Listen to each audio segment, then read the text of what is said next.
The Enforcement Directorate today submitted a status report on the 2G scam investigations to the Supreme Court. In fact, the ED said in its report that it has already sent letter rogatory to several countries like Cyprus, the Isle of Man, Jersey Islands, Virgin Islands, Singapore and Mauritius to establish the 2G money trail. Now, the ED has also taken stock of bank accounts in these countries and given names of foreign banks and details of emails that can help in establishing this money trail. The ED informed the court that the investigation of the 2G money trail is taking on at this point of time in various countries. And upon this, the court observed, and I quote, connections are not within the country, but in several other countries. Prima facie, there are several violations. The ED also informed the court that Raja has not been able to explain the money that he received when he was the minister. Tomorrow, the court will discuss the CBI status report that was submitted. Court will consider the application of safety of ED and CBI from media attacks as well. It will also consider Prashant Bhushan's application for appointment of 2 retired officers to supervise investigations.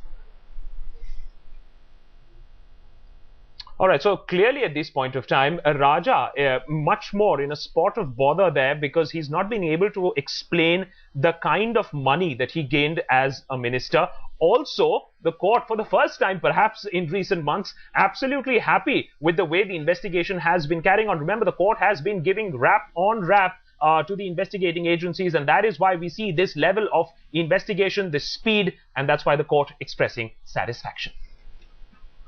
All right, Abhishek Bhalla and Sandeep Bamzai joining us for more on this. Abhishek, just take us through exactly where is this investigation going in as of now. Can we say with some certainty that this money trail just might be exposed at this point of time? We saw Hassan Ali get away because there was no trail. Is there a concrete trail available? Well, investigators are hopeful that they are very close in establishing the money trail in the 2G scam. And if you go through the status report, obviously the contents of it are not public. But what we've got to know through sources in the Enforcement Directorate is that they have established somehow 6 countries where the money was coming from, and they have concrete evidence to establish that as well. But one point of concern is whether the Enforcement Directorate will be able to get enough information from these countries in few days to go, because what sources are saying that it might take them 6 to 7 months to get information from these countries, and that is a pretty long time. So the only concern is whether this investigation will once again take a lot of time to come to a conclusion. That's something that has to be looked into.